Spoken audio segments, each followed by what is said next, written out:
እንደሚለው ሞት ሁሉ ሰላማዊ አይደለም። አንዳንድ ሞቶች አይምሮ ሊሸከማቸው ከሚችሉ በላይ አደገኛ የሆኑ ስቃዮች አሏቸው። እነዚህ በሳይንስ የተረጋገጡ አደገኛ የሞት መንገዶች ናቸው። አንደኛው የኤሌክትሪክ አደጋ። ይህም በከፍተኛ የኤሌክትሪክ ሞገድ በሰውነታቸው ውስጥ ሲተላለፍ ጡንቻዎቻቸው መኮማተር ይጀምራሉ። በዚህ ሰዓት አጥንቶቻቸውን ሊሰበሩ ይችላሉ። ደም በደም ስር ውስጥ መፍላት ይጀምራል። በዚህ ሰዓት ሰውነታችን ከፍተኛ ግፊት ስለሚኖረው አይኖቻችን ከቦታቸው እስኪወጡ ድረስ በግፊቱ ይወጣጠራሉ። በዚህ ሰዓት ስቃዩ ከፍተኛ ይሆናል። ሁለተኛው ደግሞ ስቅላት ነው። ስቅላትን ብዙዎቻችን የምናውቀው በክርስቶስ ፊልም ላይ ነው። ግን ስቅላትን ሳይንስ እንደሚለው ቃላት የሌለው ስቃይ ይለዋል። ይህም ሚስማሮቹ የሚመቱበት ቦታ የሰውነታችን ዋና ዋና የነርቭ ክፍሎች የሚገኙበት የእጃችን አንጓ ላይ በመሆኑ ነው።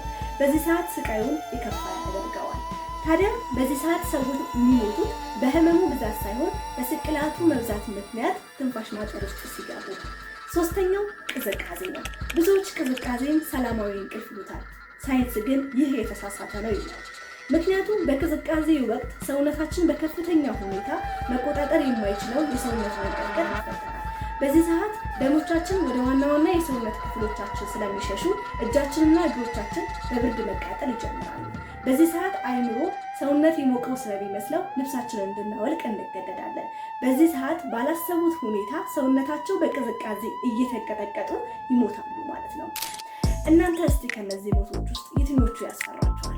በኮሜንት ላይ አሳውቁኝ። ቪዲዮ ከተመቻችሁ ደግሞ ላይክ ማድረግ እንዳይረሳ።